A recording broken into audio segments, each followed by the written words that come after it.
주연저로 네 번째 주일 하나님께서 우리에게 주신 성경 본문 말씀은 시편 37편 1절에서 6절까지의 말씀입니다. 제가 이 말씀을 봉독할 때 이 시간 살아계신 우리 하나님의 귀한 음성을 직접 들으실 수 있기를 소망합니다. 악을 행하는 자들 때문에 불평하지 말며 불의를 행하는 자들을 시기하지 말지어다. 그들은 풀과 같이 속히 배임을 당할 것이며 푸른 채소같이 쇠잔할 것이미로다. 여호와를 의뢰하고 선을 행하라. 땅에 머무는 동안 그의 성실을 먹을거리로 삼을지어다. 또 여호와를 기뻐하라. 그가 내 마음의 소원을 내게 이루어 주시리로다.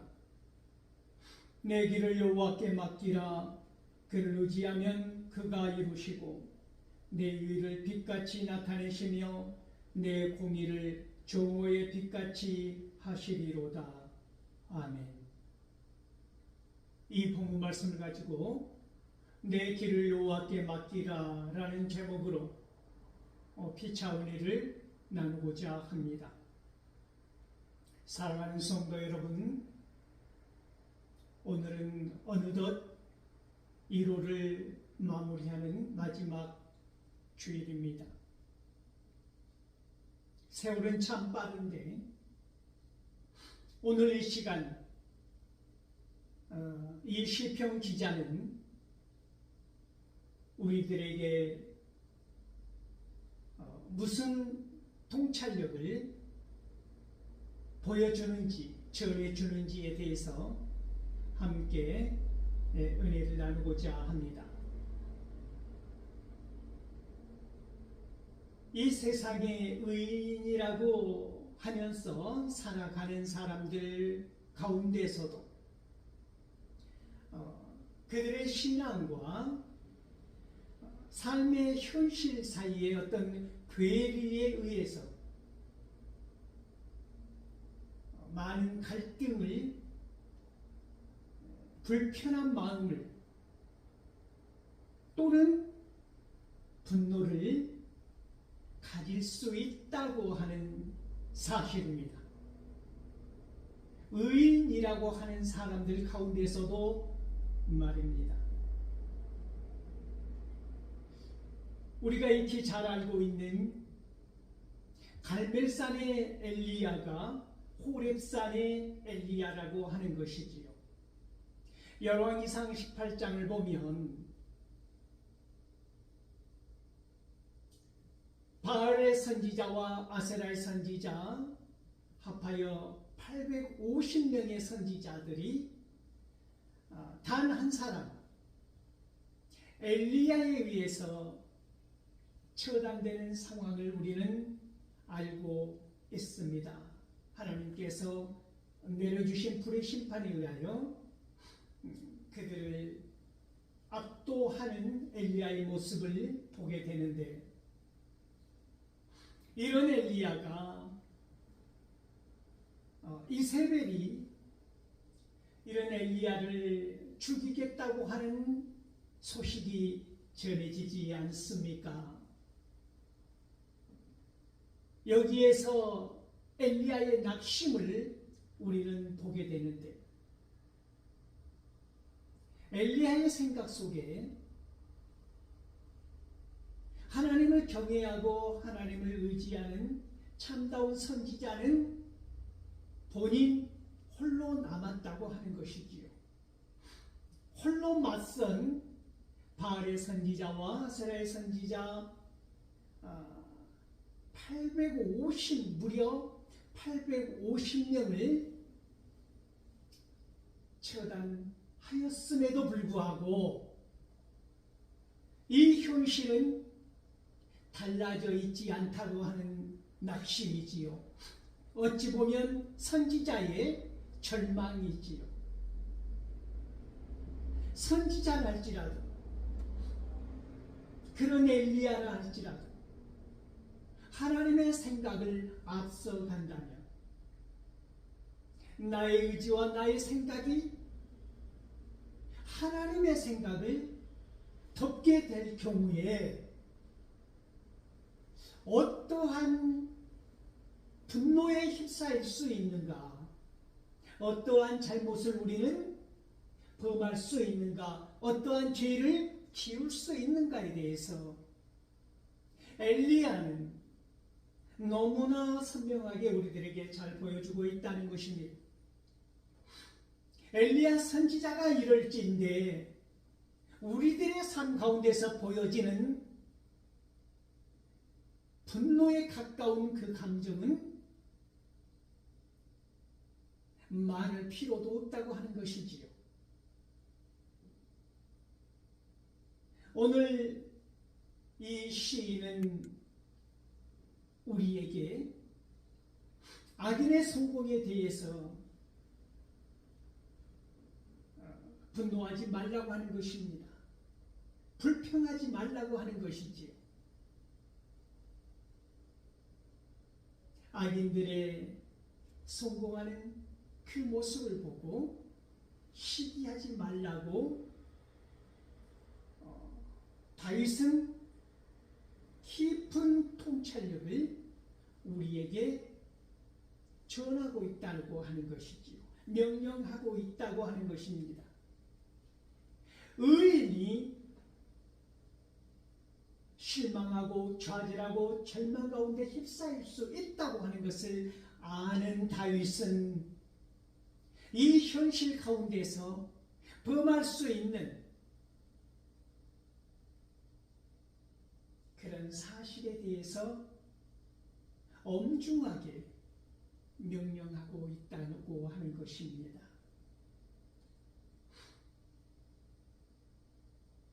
우리가 하나님을 믿지 못해서가 아니라 우리가 하나님의 생각을 앞서갈 때 나의 생각이, 나의 판단이, 나의 의지가 너무나 강할 때 그때 우리가 하나님을 믿는다고 하는 그 신뢰가 사라진다고 하는 것이지요. 믿음 없음이 나의 결단에 의해서가 아니라 나의 마음이 무너져 내릴 때에 하나님을 신뢰하고 있는 그 신앙이 무너지더라는 것입니다.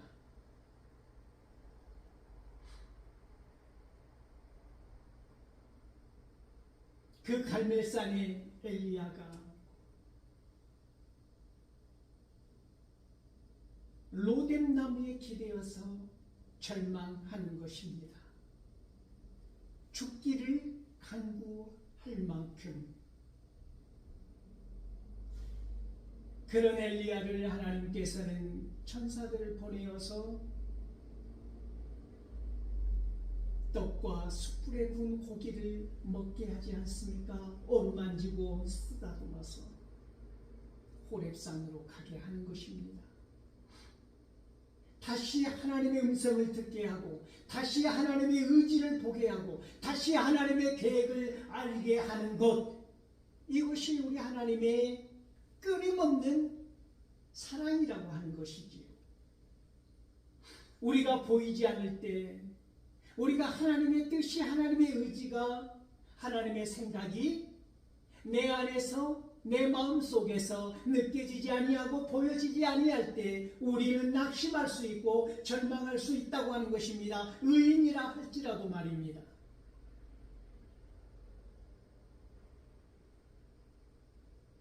우리의 삶의 자리를 돌아보십시오. 얼마나 많은 사람들이 신앙의 길이에서 벗어나게 되는 경우를 우리는 많이 보지 않습니까? 잘 믿는다고 하는 사람들이, 잘 달려가는 사람들이, 하나님을 잘 믿고 의지하고 나아갔던 사람들이 낙심하고 절망하며 떨어져 나가는 경우를 우리는 종종 보게 되는 것이지요. 자기의가 강한 사람들,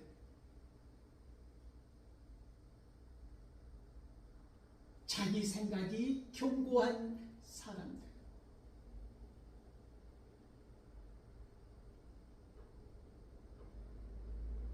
하나님을 믿는 신앙보다 자신을 믿는 자신감이 충만한 사람들, 그 사람들이 범할 수 있는 신학적인 오류이면서 신앙의 함정에 빠진다고 하는 것이지요. 오늘 다윗은 이러한 사람들에게 명령합니다. 악인들이 형통하는 것 같아도, 성공하는 것 같아도 그 모습에 대해서 불평하지 말라고 하는 것입니다. 그들의 성공하는 듯한 모습을 보면서 시기하지 말라고 하는 것이지요. 그들은 이 세상에서 누리는 마지막 불꽃 같은 축제라고 하는 것입니다. 마지막 만찬을 즐긴다고 하는 것이지요. 그것이 마지막, 꺼지기 직전에 불꽃의 마지막 춤이라고 하는 것입니다. 우리는 알지 못해도, 그 악인들은 알지 못해도, 내가 지금 가장 잘 나간다고 하는 이 순간이 마지막 이 세상에서의 불꽃 같은 춤이라고 하는 마지막 축제라고 하는 사실을 모른다고 하는 것이지요. 마치 그들은 풀과 같이 배임을 당할 것이고 시들은 꽃과 같이 버려질 것이라고 하는 사실을 모르기 때문에 이 세상의 삶이 영원할 줄 알고 지금 누리는 이 축제와 같은 매일매일, 성경에 보면 부자와 거지 나사로가 나오지 않습니까? 그 부자의 삶을 보면 영어 성경에 럭셔리하다고 표현하고 있지 않습니까? 럭셔리한 삶, 그것도 매일매일 축제의 분위기로 잔치와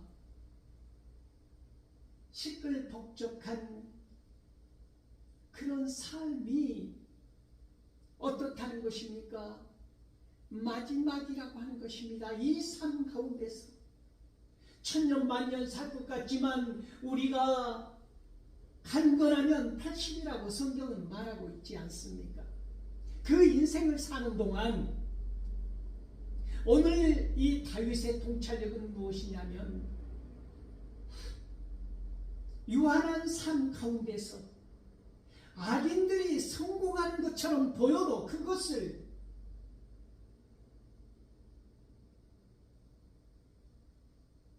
불평하지 말라고 하는 것입니다. 하나님의 계획은, 하나님의 때는 반드시 있다라고 하는 것이지요. 하나님의 심판, 그 위에서 우리가 감히 상상도 할 수 없는 그러한 시간이, 징계의 시간이 기다리고 있다고 하는 것입니다. 그러한 인생을 우리는 모두가 살아간다고 하는 것이지요.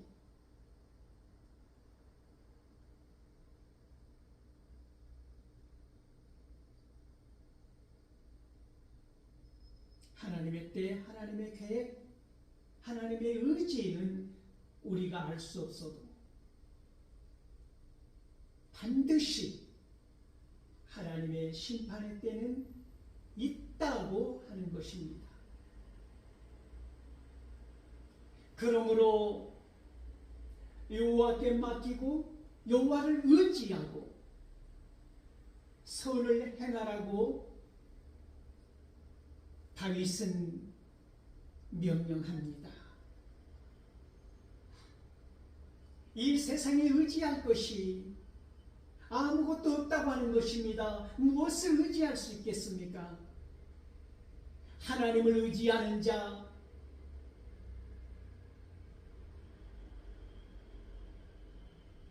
그리고 선을 행하는 자, 이들이야말로 진실로 성공한 자라고 하는 것입니다. 성공의 의미가 하나님이 보신 거하고 인간들이, 개미처럼 살아가는 인간들이 보는 성공의 개념이 다른 것이지요. 오직 하나님만을 의지하고 사십니까? 그러면 여러분은 성공자입니다. 오직 하나님만을 의지하고 사는 자, 이 사람들이 선을 행하는 사람들이라고 하는 것이지요.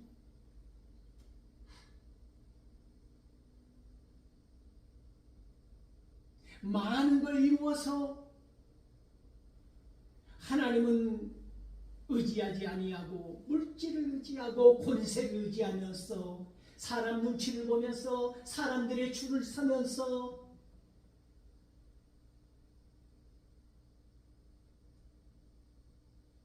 큰 많은 권세와 부를 쌓았기 때문에 그 사람이 악한 것이 아니라 악하기 때문에 많은 권세와 부를 쌓을 수 있다고 하는 것이지요. 악한 자이기 때문에 가난한 자의 음성이 들리지 않는다고 하는 것입니다. 그들의 아우성이 들리지 않는 것입니다. 들리지 않을 뿐만이 아니라 가난하고 헐벗고 굶주리고 힘없고 능력 없고 나약한 사람들을 그들의 목적에 의해서 이루고자 하는 그 길 위에서 방해가 된다고 하면 가차없이 그들의 슬픔을, 그들의 분노를, 그들의 삶의 터전을 뭉개버릴 수 있는 사람들, 그들이 악한 자들이라고 하는 것입니다. 많은 걸 가져서 악한 것이 아니라 그들이 악하기 때문에 많은 것을 가질 수 있으며 없는 자들을 멸시하고 천대하며 깔아 뭉개버릴 수 있다고 하는 것이지요. 그래서 악한 자들이라고 하는 것은 무서운 것입니다. 본인의 목적, 그것을 위해서 그 어떤 것도 쓸어버릴 수 있는 정서가 되어 있기 때문에 그 어떤 것도 눈에 들어오지 않기 때문에 그들이 이루고자 하는 그것을 위해서 모든 것을 짓밟을 수 있는 준비가 되어 있기 때문에 그들의 죄악은 실로 무거운 것이라고 하나님은 누누이 이 말씀을 통하여서 우리에게 알려주시는 것입니다. 오늘도 다윗의 그 가슴 가운데에 하나님께서 주신 말씀은 그러므로 오늘 이 시대를 사는 저와 여러분에게 놀라운 가르침이 되는 것입니다.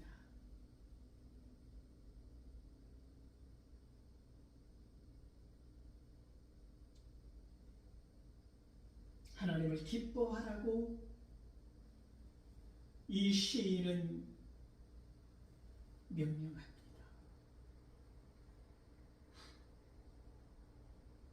그리고 하나님만을 의지하라고 시인은 우리에게 전하고 있는 것입니다. 그리하면 이 땅에서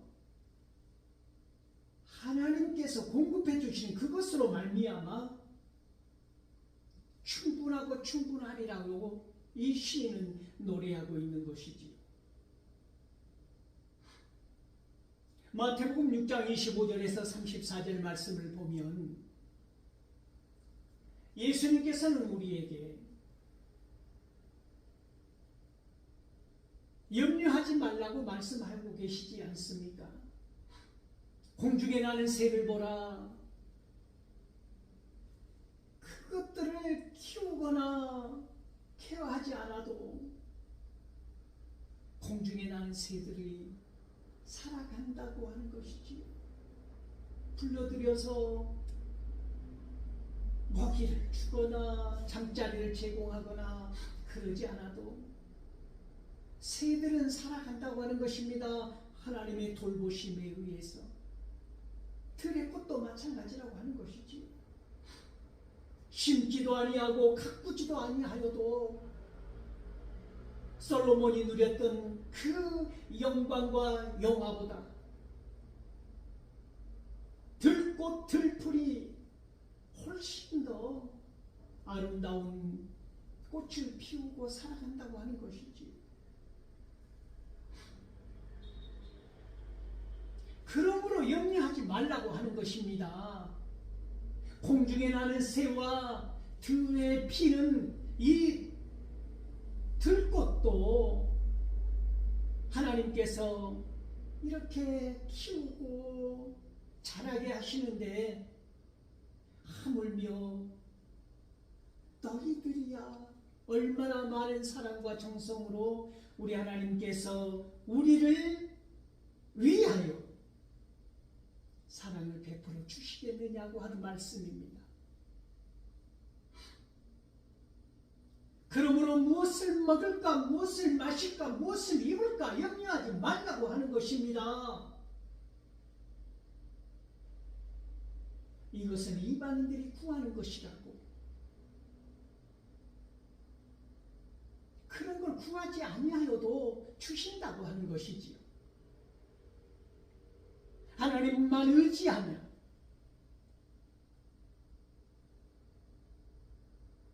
그러므로 그런 것을 무엇을 먹을까, 무엇을 마실까, 무엇을 입을까 악인들이 구하는 것처럼 그런 것을 구하지 말고 너희는 먼저 그의 나라와 의를 구하라고 말씀한 것입니다. 그러면 그 다른 것까지도 주시겠다고 약속하시지 않으셨습니까?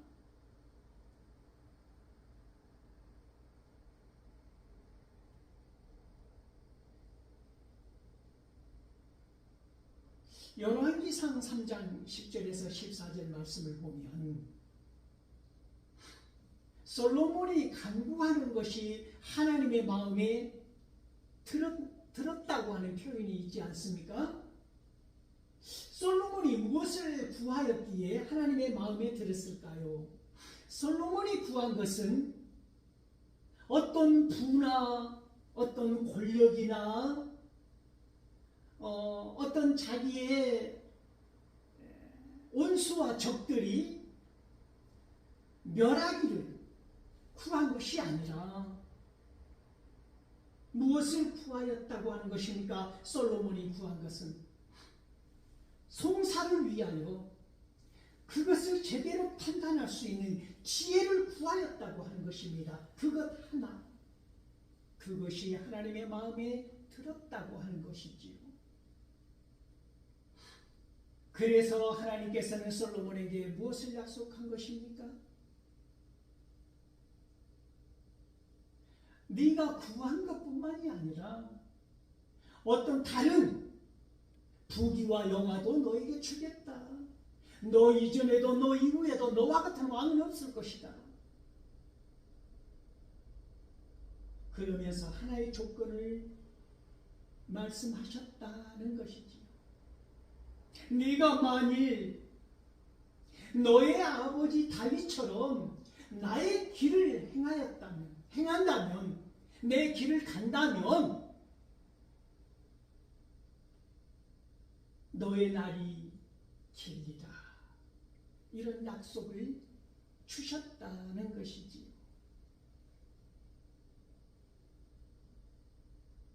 오늘 다윗은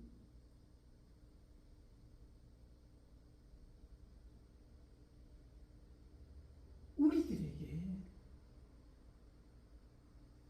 놀라운 통찰력을 보여주고 있다고 하는 것이지요. 다윗이 얼마나 대단한 시인의 능력을 갖고 있느냐면 이것은 개인의 능력이 아니라 오직 하나님만을 의지하고 하나님만을 앙망하며 나아갔던 다윗의 가슴 가운데에 가득한 시어들이라고 하는 것이지요. 다윗의 가슴 속에 얼마나 많은 시어들이 있었냐고 한다면 이 시편 37편 한 편만 보아도 이 시는 이압체 시라고 하는 것인데 히브리어 알파벳으로 첫 두 행을 그렇게 시작한 시라고 하는 것입니다. 히브리 알파벳으로 구성되어 있는 시, 첫 철자를 이용해서 다윗의 가슴 속에 마치 푸성기 밭의 나비떼처럼 가득한 이 시어들로 적재적소에 가장 잘 맞는 시어들을 선택한 다윗을 생각해 보십시오. 그 순간순간 하나님이 다윗에게 주신 그 말씀을 붙잡고 오늘 이 말씀을 우리에게 주셨다고 하는 이 다윗의 마음 가득한 그 신앙심, 하나님만을 의뢰하는 그 마음이 곧 우리의 가슴을 뜨겁게 하고 있다고 하는 것입니다. 그러므로 미가서 7장 8절에서 9절 말씀을 보면 이 선지자는 우리가 넘어질지라도 엎어질지라도 그 엎어지는 것이 중요한 것이 아니고 넘어지는 것이 중요한 것이 아니고 넘어진다고 하는 것이지 엎어진다고 하는 것이지요. 이 삶 가운데서 의인이라 할지라도 그런데 중요한 것은 엎어지는 것이 문제가 아니라 어떻다는 것입니까? 다시 일어선다고 하는 것입니다. 다시 일어설 것이며 어둠 가운데 있을지라도 어둠 가운데 있는 것이 중요한 것이 아니라 어둠 속에 있을지라도 우리의 삶의 현장이 우리의 상황과 형편이 어둠 가운데 있을지라도 절망 가운데 있을지라도 앞이 캄캄하여 아무것도 보이지 않을지라도 빛이 하나님께서 빛으로 오신다고 하는 것입니다.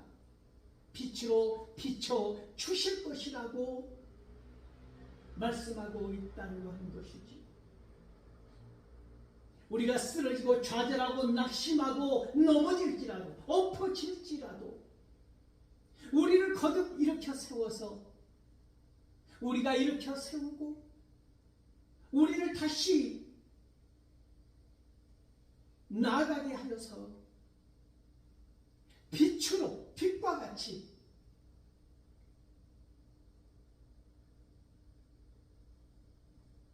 밝게 비춰주셔서 우리의 삶 가운데서 정오의 빛처럼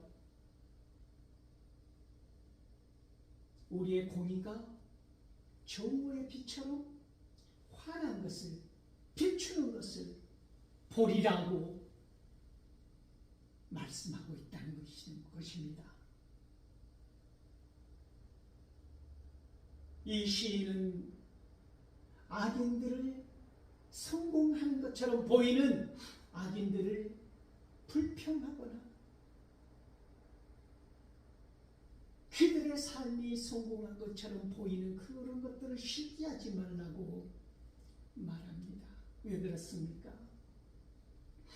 그것이 이 세상에서 마지막 누리는 마지막 불꽃 같은 축제이기 때문이라고 하는 것입니다. 머지않아 하나님의 때 하나님의 시간 그들을 풀과 같이 잡초와 같이 베어질 것이기 때문입니다. 이 세상만 살아가는 그들이 아니라 영원한 삶을 살아가는 저와 여러분들이 그들의 삶을 보고 낙심하거나 좌절할 필요가 없다고 하는 것입니다. 풍랑에는 바다를 보지 말라고 하는 것입니다. 예수 그리스도를 바라보라고 오늘 이 시인은 저와 여러분에게 말씀하고 있는 것입니다.